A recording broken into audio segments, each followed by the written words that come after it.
Rory and Fafar. And Ruth's going to bring us our readings this morning. Thank you, Ruth. Thanks, Graham. I was directed to use the ramp. I think they probably didn't want to pick me up if I used the steps, something like that. It is an interesting reading today, and it's from John 17, 1 to 11, the first part. New Revised Standard Version. After Jesus had spoken these words, he looked up to heaven and said, "Father, the hour has come. Glorify your Son, so your Son may glorify you, since you have given him authority over all people to give eternal, abundant life to all whom you have given him. And this is eternal, abundant life, that they may know you, the only true God, and Jesus Christ, whom you have sent. I glorified you on earth by finishing the work that you gave me to do. So now, Father, glorify me in your presence with the glory that I had in your presence before the world existed. I have made your name known to those whom you gave me from the world. They were yours, and you gave them to me, and they have kept your word. Now they know that everything you have given me is from you, for the words that you gave me, I have given to them, and they have received them, and know in truth that I came from you. And they have believed that you sent me. I'm asking on their behalf. I'm not asking on behalf of the world, but on behalf of those whom you gave me, because they are yours. All mine are yours, and yours are mine, and I have been glorified in them. And now I am no longer in the world, but they are in the world, and I am coming to you. Holy Father, protect them in your name that you have given me, so that they may be one, as we are one." And then we go on to Acts chapter 1, verses 6 to 14. So when they had come together, they asked him, "Lord, is this the time when you will restore the kingdom to Israel?" He replied, "It is not for you to know the times or periods that the Father has set by his own authority, but you will receive power when the Holy Spirit has come upon you. And you will be my witnesses in Jerusalem, in all Judea and Samaria, and to the ends of the earth." When he had said this, as they were watching, he was lifted up, and a cloud took him out of sight. While he was going and they were gazing up towards heaven, suddenly 2 men in white robes stood by them. They said, "Men of Galilee, why do you stand looking up towards heaven? This Jesus, who has been taken up from you into heaven, will come in the same way as you saw him go into heaven." Then they returned to Jerusalem from the mount called Olivet, which is near Jerusalem, a Sabbath day's journey away. When they had entered the city, they went into the room upstairs where they were staying. Peter and John and James and Andrew, Philip and Thomas, Bartholomew and Matthew, James, son of Alphaeus, Simon the Zealot, and Judas, son of James. All these were constantly devoting themselves to prayer, together with certain women, including Mary, the mother of Jesus, as well as his brothers. Your word, O Lord, is a lamp unto our feet and a light to our path.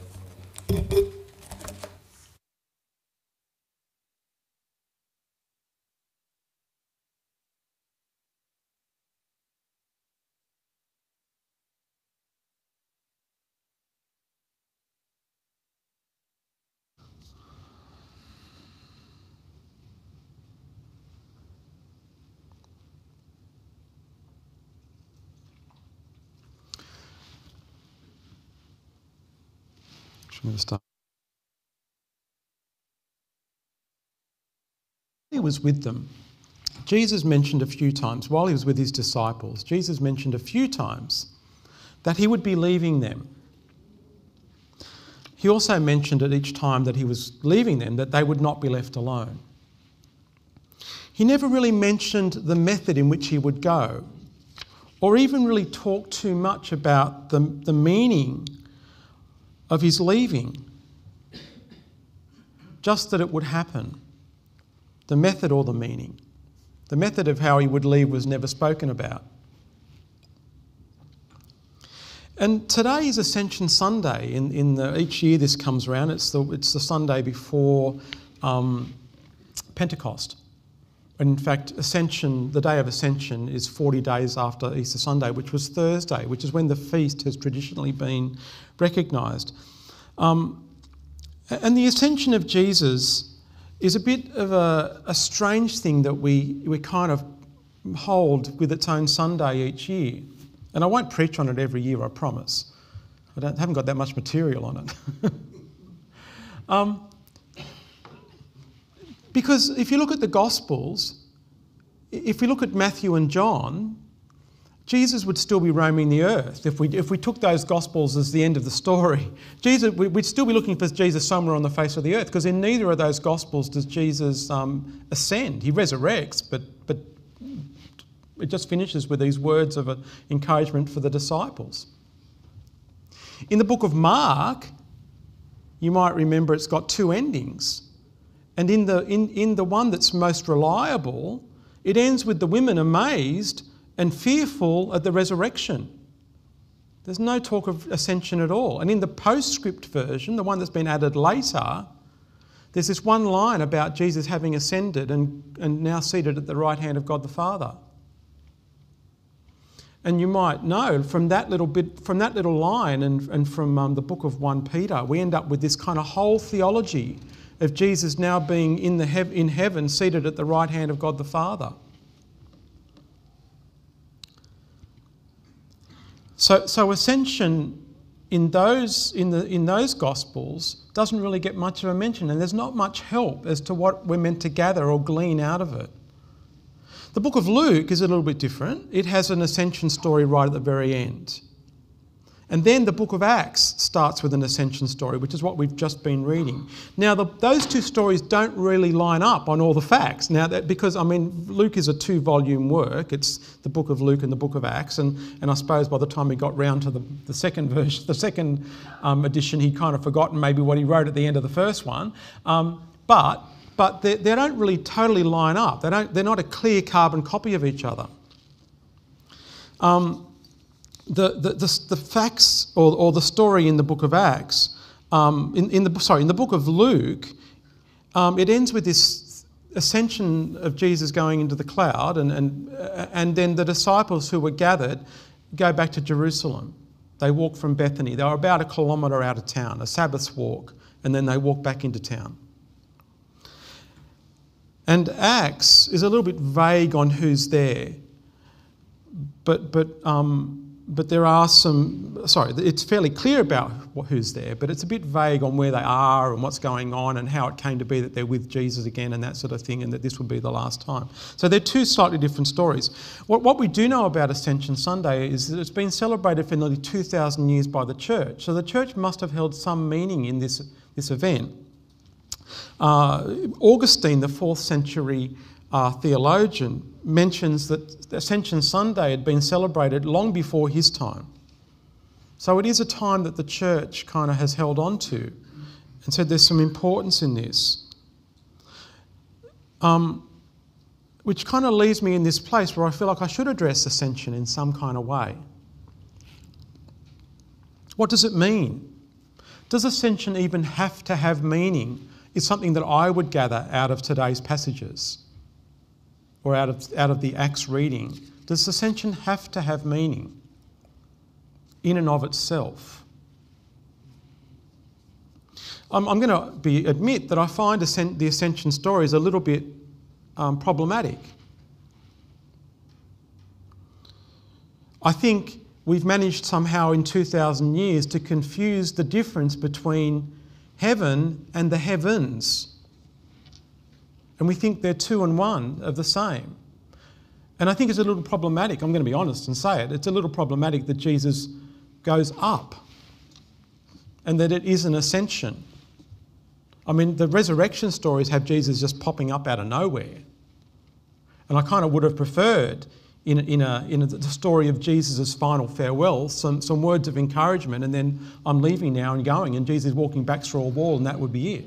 But it doesn't work that way. I don't get to rewrite the scriptures. I wish I could. Because I think what's happened is that Christians have become a little focused on looking up. Over a number of years, over a number of centuries, maybe millennia, we've allowed our focus to be drawn to up. We're waiting for Jesus to return. And we've bought into that theology about all the final God sort of trouncing all the evils of the world in this kind of big overthrow. And we know it's going to all happen when Jesus comes back. And so that, our focus is up. I find that a little bit problematic because, for this reason, Jesus in his public ministry didn't really focus his whole life upwards. The whole, like the main point, don't get me wrong, Jesus drew his strength from his relationship with God. No question. I'm not questioning that whatsoever. And Jesus seems, what I'm trying to say is there's a much better balance in Jesus' life between heaven and on earth as it is in heaven.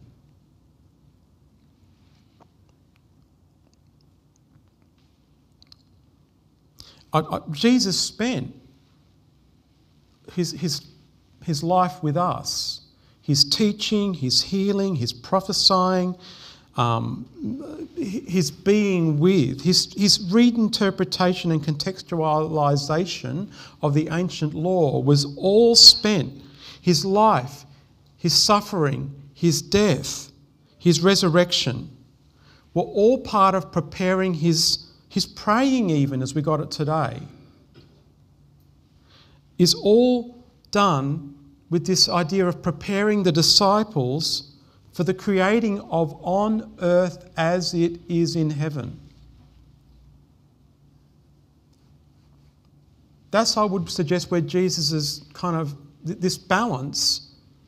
We talk about life-work balance in our current day. Well, Jesus had this heaven-earth balance, which I think a lot of Christians have lost, because we get too caught up in the Ascension story as being an upwards thing. And rather than engaging in the world in this kind of prophetic, countercultural, meaningful and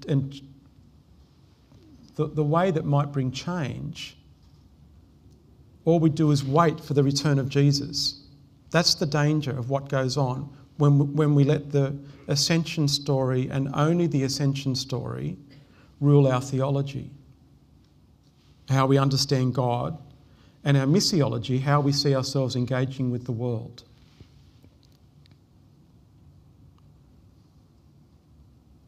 Rather than a dual focus, if you like, of understanding that our strength and our courage and our, our identity comes from God, but for the purpose of looking sideways to those around us. Christians, unfortunately, regularly find themselves looking only upwards or mostly upwards.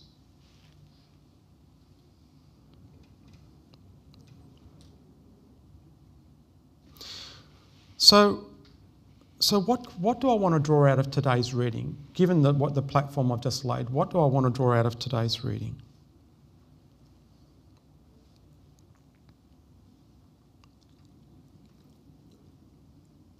The first point is this, I think it's okay to be a little confused or a little bit unsure or a little bit... I think if you think you know everything about... If you feel like you know everything about Ascension and about what heaven looks like, and I think if you've got it to the point where you've got all that explained, then you've lost it. Because even the first disciples who were present didn't get it. Those who spent the 3 years in public ministry with Jesus, when Jesus ascended, they did not get it. They didn't get what he was saying about his own sense of leaving. They didn't get it when he went. When Jesus started to give this final speech in the book of Acts about, it's time, my time to go, they turn around and they say, is this the time when you're finally going to restore Israel? They hadn't understood it. They still didn't get it. So I think it's okay if you and I we don't have to join all the dots. We don't have to have it all sorted out. It's okay to live with mystery. It's okay to live with unknowns about God. And let's be clear, the other things we learn about that is God won't always work the way we think God should. In fact, God will rarely work the way we think God should. It was confusing for the witnesses. It was confusing for the first disciples. They stood, standing, watching, waiting. They had to be told by angels, you know what, it's time to move on. 2 people in robes turn up and say, what are you doing standing, staring into the sky? And again I say, it's okay to catch glimpses of what heaven is like. But from our point of view, or from my point of view, I think the purpose of it is to help us to catch what heaven is like so that we can live it out sideways amongst those who are around us.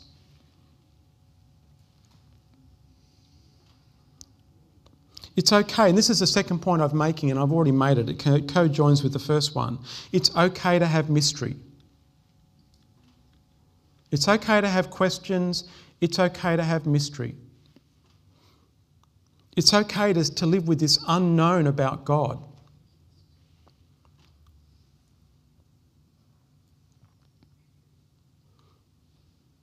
The third point I want to make is I pick out of Ascension stories, the Ascension story, is that it's okay to wait. It's okay to be waiting on God. It doesn't always feel great.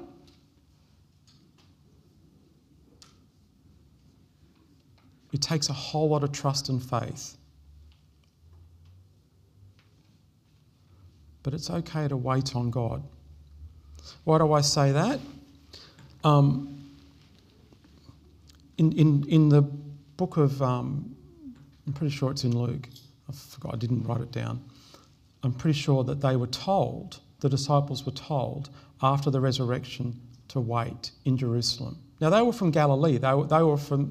Most of the disciples of the main group were from Galilee. Jerusalem wasn't their home. It's in Matthew. Yes, that's right. And I think it is in Matthew. You're right, and I think it's in Luke as well. That they're told to wait, and to wait around Jerusalem. What are they waiting for? They don't know. I'm sure they don't know really. And so they get this. They get to this. Like Ascension is 40 days after. And then even at Ascension, they're told to keep waiting. What are they waiting for? They wouldn't have known really what they were waiting for. Again, if they're not really getting it, and it's great for us to say, oh yes, they're waiting for Pentecost. But they didn't know that. What are they waiting for?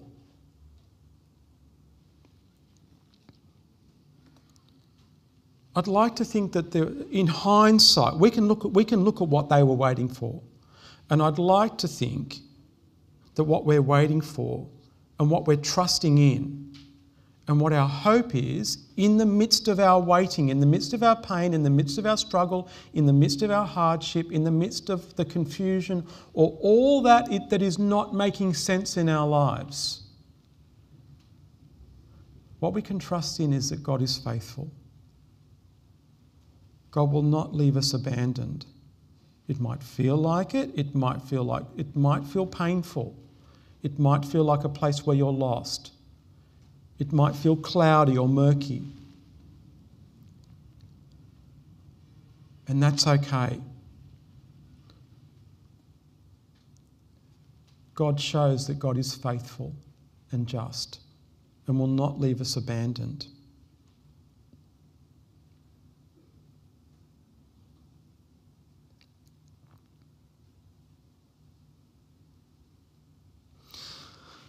The other thing that I want to say about Ascension, it doesn't really, again, these aren't, I'm probably avoiding the whole thing. I'll admit that. I haven't really spent a whole lot of time on Ascension because I don't get it. You know what I mean? And I'll be honest and say my Christology is quite low. What I mean by that is I'm not a Jesus on the clouds with angels and you know, kind of like this. My Christology is really low, meaning that I see Jesus much more clearly in you. I see Jesus much more clearly in the conversations I get to have on the street with strangers who are seeking something or have something in a conversation for me. I see Jesus in the feeding and the healings and the lives transformed. I find it hard to see Jesus up and above and beyond. So I'll admit that. That's why Ascension is a tough topic for me and why I won't preach on it very often. But the last thing I want to say, is this, is that I'm pretty certain that in these kind of moments, like Ascension for the first disciples was obviously this really kind of powerful, strong, motivating, when they finally got it, when they finally had a deeper understanding that Jesus had gone, they had the courage to not disperse. I really admire that. They just didn't give up and down tools and go back to Galilee.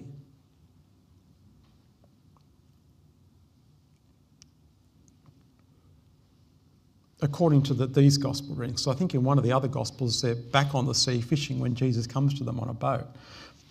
So there's things that don't always line up. But for what I want to draw out of this one is that they're told to wait, to go back to Jerusalem and wait.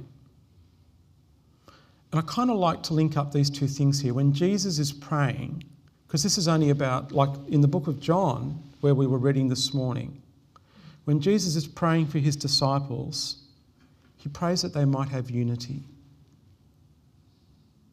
When Jesus is having this third-party conversation, talking to God, but with an eye on his disciples, hoping they're listening in, he's praying for them for unity. And there's no doubt for me that the disciples somehow got that.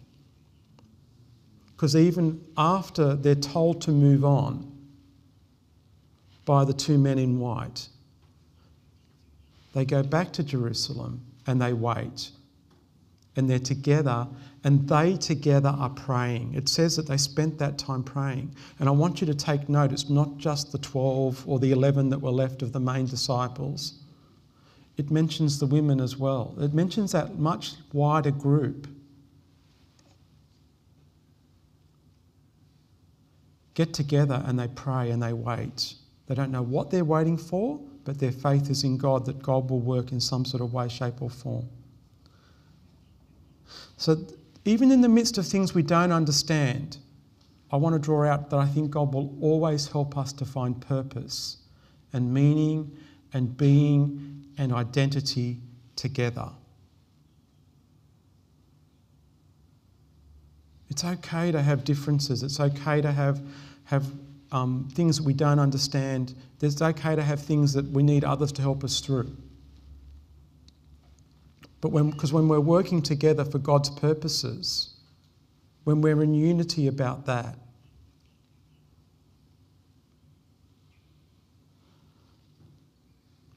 that's the there I am in the midst. That's the looking sideways.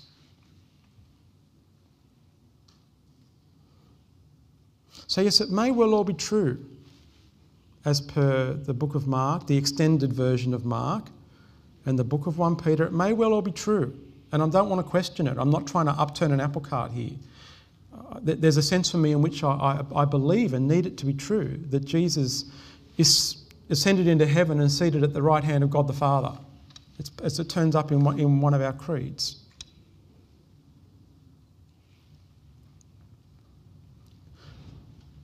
But I say to you also, there's mystery in that.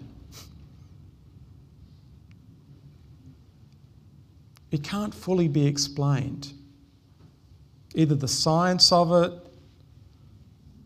I read while I was doing my reading for today, someone made the comment that even if Jesus had been travelling at the speed, if Jesus continued ascending, in 2,000 years he wouldn't yet have reached the Milky Way. So it's hard to understand the science of it. Heaven is a whole other dimension, I'm sure. But what I do know is that the Ascension story for me reinforces that Jesus came to help us to join with God and for the Spirit to fill us, but for that focus to be drifted sideways. To be able to see, to open our eyes to see those around us, to open our hearts, not just to see, but to work for and with. Ascension is another one of those stories for me that's about catching a glimpse that empowers us for the real call on our lives. It's fuel that feeds us to nurture and to feed others. Friends, we live in a parched and dry and thirsty and hungry world. This is water and this is bread and wine. Ascension is part of that bread and wine that calls us into this space of working together, of seeing, of knowing, of experiencing God's movement above us for the benefit of all around. Yes, look up. Please look up. But be aware looking up also calls us to look sideways. Amen.